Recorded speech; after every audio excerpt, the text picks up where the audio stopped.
السلام علیکم ویورس، میں اسحاق احمد۔ میں نے لاسٹ ٹائم آپ کے سامنے ایک ویڈیو بنائی تھی، جس ویڈیو میں نے آپ کو بتایا تھا کہ نیا پاکستان کے جو ہاؤسنگ پروجیکٹس ہیں وہ سارے کے سارے سازشوں کا شکار ہو چکے ہوئے ہیں۔ ان کو پراپرلی ٹیک اپ نہیں کیا گیا، پراپرلی ان کا کنسیپٹ نہیں بنایا گیا، ان کو جس طرح سے ایکچول میں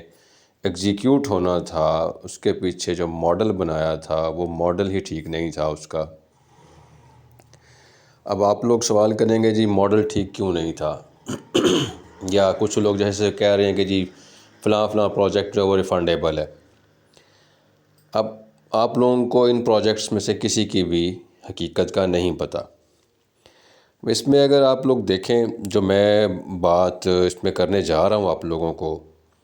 وہ یہ کہ یہ جتنے پروجیکٹس ہیں یہ کوئی گورنمنٹ فنڈڈ نہیں ہے، یا ان کے پیچھے کوئی بہت بڑا فنڈ نہیں رکھا ہوا جو اگر بکنگ کے پیسے نہیں آئیں گے تو یہ پروجیکٹ خود بخود ایگزیکیوٹ ہوتے رہیں گے یا آٹومیٹکلی ریفنڈ کی طرف چلے جائیں گے۔ ایسا نہیں ہو سکتا، کیونکہ یہ پروجیکٹس جس ماڈل پہ بیس کیے گئے وہ ماڈل یہ تھا کہ جی شاید جیسے پروجیکٹ اناؤنس ہوں گے تو اس پہ لوگ جس طرح شہد کے اوپر مکھیوں کی طرح گر پڑتے ہیں کہ جی ہر حالت میں جتنے بھی اپارٹمنٹس ہیں وہ امیجیٹلی جیسے مہینے میں 2 میں ان کی بکنگ ہو جائے گی اور انسٹالمنٹ شروع ہو جائیں گی اور ایک بہت بڑی اماؤنٹ کی صورت میں فنڈ جمع ہو جائے گا۔ یہ اس کا جو ماڈل تھا، یہ ماڈل اس قسم کے پروجیکٹس کے لیے، ملٹی سٹوری پروجیکٹس کے لیے یہ ماڈل بن ہی نہیں سکتا۔ اس کی ریزن یہ کہ ہم لوگ بھی جانتے ہیں کہ جتنے بھی ہمارے یہ ہاؤسنگ کے پروجیکٹس ہیں اس میں اگر once customer book its plot, we know after booking his plot he will about to forget for start his remaining payments۔ مطلب کہنے کا یہ کہ یہ جتنے پروجیکٹس ہیں ان میں بکنگ تو شاید ہوئی ہے، لیکن انسٹالمنٹس جو چند ایک پلاٹ 100-150 کے قریب یا 200 کے قریب بک ہوئے اپارٹمنٹس، وہ ہارڈلی ان کی کتنی اماؤنٹ بنتی ہوگی اگر آپ دیکھیں۔ اور اس کے پیچھے کوئی بیک اپ فنڈ نہیں تھا، کوئی بیک اپ اس طرح کا بنا ہوا نہیں تھا۔ یہ ٹوٹلی بیس کر رہا تھا بکنگ کے اوپر اور پیمنٹ آف انسٹالمنٹس کے اوپر۔ ان پروجیکٹس میں جو ایک اور بہت بڑا فلا ہے، ایک بہت بڑا ڈرا بیک ہے، وہ یہ کہ ان پروجیکٹس کو پراپرلی انجینئرنگ ایسٹیمیٹ ہی ان کا ٹھیک نہیں بنا۔ ان کا جو انجینئرنگ ایسٹیمیٹ تھا وہ ایز پر ڈیزائن ہونا چاہیے تھا، جو کہ ایز پر ڈیزائن نہیں تھا۔ تو اس میں 2 میجر فلا جو بنے، ایک تو آپ کی کوانٹیٹیز کا جو ہے وہ اس میں ایسٹیمیٹ نہیں آ سکا پورا، وہ کوئی 30 سے 35% یا 40% اپنے ایکچول جو ایسٹیمیٹ تھا اس سے کم ہے۔ اور سیکنڈلی جو ایک بہت بڑا جمپ ہوا مارکیٹ کرائسس کی وجہ سے، اگر آپ دیکھیں تو اس میں کوئی 40 سے 45% مارکیٹ پرائسز جو ہیں وہ ریز کر گئیں، جس سے جو کنسٹرکشن کاسٹ ہے اس میں ایک بہت بڑا ریمارکیبل انکریز آیا۔ آپ اگر اس وقت سٹیل آپ کو مل رہا تھا 1.10 1.15 جب آپ نے ایگریمنٹ کیے سارے، تو آج کل جو سٹیل ہے وہ 195 200 210 225 225 230 پر kg بھی گیا،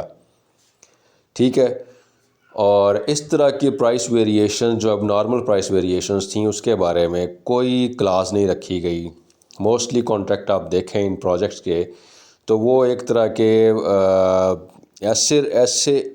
ایسی اس میں کلازز ڈالی گئیں کہ ان پروجیکٹس کو ہر لحاظ سے اور کانٹریکٹرز کو ہر لحاظ سے آپ سمجھ لیں کہ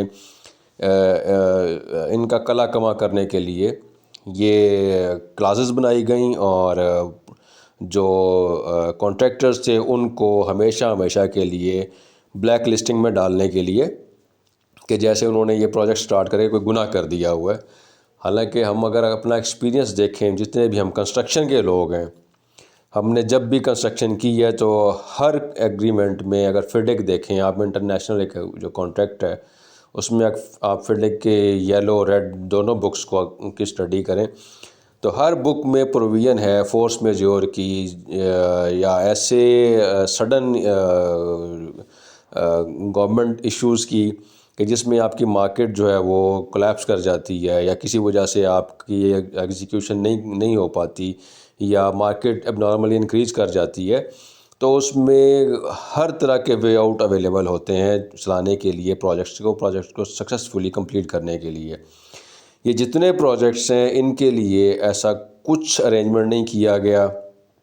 اس میں جو میں سمجھتا ہوں اور میں نے آبزرو بھی کیا ہے بہت ساری جگہوں پہ، جو کنسلٹنٹ ہے اس کا رول ہمیشہ یونیورسلی ہوتا ہے اور پروجیکٹ کو سکسیزفلی کمپلیٹ کرنے کے حوالے سے ہوتا ہے. یہاں جو کنسلٹنٹ کا رول دیکھا گیا، آبزرو کیا گیا، وہ جسٹ ون سائیڈڈ رول تھا، اور وہ ون سائیڈڈ رول اس طرح سے تھا کہ وہ کلائنٹ کی خوشنودی حاصل کرنے کے لیے دن رات لگا رہا. اس نے پروجیکٹ کو کوشش کی، پروجیکٹ کو اور کانٹریکٹر کو ایک طرح کا کوئی ایسی اچھوتی پارٹی بنا کے اس کو سائیڈ لائن کرنے کی کوشش کی کہ کوئی بھی کسی بھی طرح کی جو مارکیٹ کی اب نارملٹی تھی اس کو بھی ایڈریس نہیں کیا گیا، اس کے لیے بھی کلائنٹ کو سجیسٹ نہیں کیا گیا، ایڈوائز نہیں کیا گیا. پھر جو اس میں کچھ انفورسین آئٹم ایڈ ہوئے time to time different activities کی وجہ سے یا ڈفرینٹ انفورسین ایونٹس کی وجہ سے، کرونا جیسے آیا، پھر اس کے بعد گورنمنٹس ہے کوئی، پھر دھرنے لگے، پھر اس طرح سے بہت سارے اور مسائل بنتے گئے. تو اس طرح کی کوئی بھی ایکٹیویٹی یا کوئی بھی ایسا ایونٹ اس کو اس کنسلٹنٹ کی طرف سے پروجیکٹ کو اس میں کوئی سپورٹ نہیں ملی. اور یہ کنسلٹنٹ کنٹینوسلی جو اس میں چیزیں آبزرو کی گئیں کہ وہ ون سائیڈڈ ہی رہا، وہ اینٹی کانٹریکٹر اور اینٹی پروجیکٹ رول رہا کنسلٹنٹ کا. تو یہ پروجیکٹ اس لیے کسی بھی صورت میں اگر آپ دیکھیں جو ان کا ماڈل تھا وہ اپنے proper as per demand of project وہ نہیں تھا، جس کی وجہ سے یہ پروجیکٹ سکسیزفل نہیں ہو سکے. ہاں ابھی ایک صورت ہے جس میں یہ ہو سکتے ہیں، لیکن اس کے لیے ایک بہت بڑا انویسٹر چاہیے جو یہ اگر کوئی 30 بلین کا پروجیکٹ ہے تو وہ 30 بلین کے پروجیکٹ کو یا تو وہ سنگل ہینڈڈ اس کو انویسٹ کرے اور اس کو ٹیک اپ کرے، یا پھر اس میں ملٹیپل انویسٹر ڈال دیے جائیں، ملٹیپل کانٹریکٹر ڈال دیے جائیں. ٹھیک ہے، یا ان پروجیکٹس کو 2 سال کے لیے ہولڈ کر کے ان کی بکنگ کمپلیٹ کی جائے، اور بکنگ کمپلیٹ کرنے کے بعد جیسے باقی ہاؤسنگ پروجیکٹس ہوتے ہیں وہ کو 2 سال 3 سال مارکیٹنگ کرتے ہیں، اس کے بعد پھر فردر آگے ایکسٹینشن کرتے ہیں، فردر آگے بکنگ کرتے ہیں، اور سیل پرچیز کا سلسلہ چلتا رہتا ہے. تو یا تو اس کو اس ماڈل پہ لے جایا جائے یا پھر کسی ایک انویسٹر پارٹی کو یہ سیل کر دیا جائے، پورا پروجیکٹ ہینڈ اوور کر دیا جائے، اور وہ پارٹی اپنے پرسنل ریسورسز، پرسنل فنڈز جو ہیں کمپنی کے جو فنڈز ہیں اس سے وہ پروجیکٹ کو ایٹ ونس سٹارٹ کرے اور اس کو کمپلیٹ کر کے 2 سے 3 سالوں کے پیریڈ میں گورنمنٹ کوئی ان کا نیا پاکستان اتھارٹی جو ہے جو ان کا پیمنٹ پلان بنائے، جس میں اس انویسٹر کو، کانٹریکٹر کو بھی بینیفٹ ہو کہ وہ 3 سالوں میں جو پیمنٹ ہے وہ ریفنڈ ہو سکے اس کو، جو بکنگ سے یا جو یہ جو کسٹمرز بکنگ ہی کہیں گے اس کو ہم لوگ، کہ جو بک ہوں گے اپارٹمنٹس اس صورت میں وہ ریٹرن ہوگی. اس میں کچھ پیمنٹ کے اگینسٹ ان کانٹریکٹرز یا انویسٹرز کو آپ اپارٹمنٹس دے کے اس کو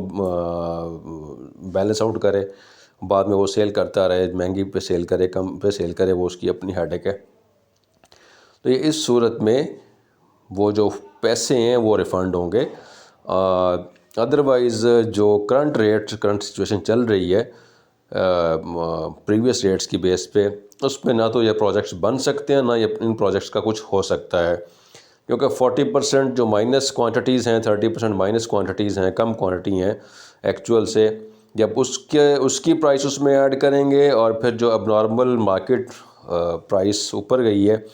اس کو جب آپ ایڈ کریں گے تو آپ کی جو پر اسکیئر فٹ کاسٹ ہے وہ ڈبل پہ چلی جاتی ہے۔ مطلب اگر 6000 تھی پر اسکیئر فٹ کاسٹ آپ کے اپارٹمنٹ کی، جو آپ کو مل رہا تھا، پرچیزنگ ویلیو تھی آپ کی، وہ 12,000 13,000 ایون کہ 15,000 تک بھی جا سکتی ہے کچھ پروجیکٹس پہ۔ تو آپ دیکھیں کہ وہ افورڈیبل لیمٹ سے بالکل باہر نکل جاتے ہیں،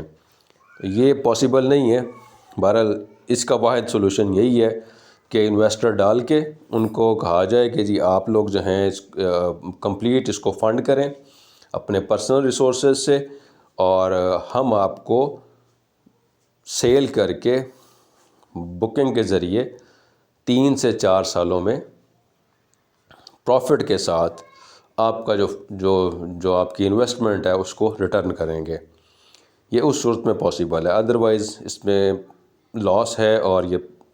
جو نیا پاکستان ہاؤسنگ اتھارٹی یا کہہ لیں گورنمنٹ، اس کا یہ فیلئر ہے، اور یہ پبلک منی ہے اور یہ ریفنڈ نہیں ہوگی، تو اس کے لیے ایشوز زیادہ کریٹ ہوں گے۔ یہ میری سجیشن ہے کہ اس کو اس اینگل پہ دیکھا جائے اور ان کو ایگزیکیوٹ کروایا جائے، نہ کہ اتنی بڑی اماؤنٹ کو پھنسا کے ایک انتہائی نیگیٹو امپریشن جو ہے وہ پوری قوم کو دیا جائے۔ تو امید ہے کہ میری یہ ویڈیو، میری سجیشن جو سنے گا، جو دیکھے گا، اس کو پسند آئے گی۔ اور سیکنڈلی کنسلٹنٹ کا رول خدا کے لیے میری ریکویسٹ ہے، بار بار ریکویسٹ ہے کہ کنسلٹنٹس کا رول یونیورسلی ہونا چاہیے اور پروجیکٹ کے انٹرسٹ میں ہونا چاہیے، نہ کہ یہ ون سائیڈڈ ہو اور صرف کلائنٹ کی خوشنودی حاصل کرتا رہے۔ اس سے ہر صورت میں پروجیکٹ کی سکسیس کے لیے اسے ان بائسڈ ہو کے چلنا پڑتا ہے، اور ان بائسڈ ہو کے چلنے سے ہی چیزیں کمپلیٹ ہوتی ہیں۔ تو دوستوں، میری نیکسٹ ویڈیو کے لیے یہ آپ میرا جو بیل آئیکن اس کو پریس کریں، میرے چینل کو سبسکرائب کریں، اور انشاءاللہ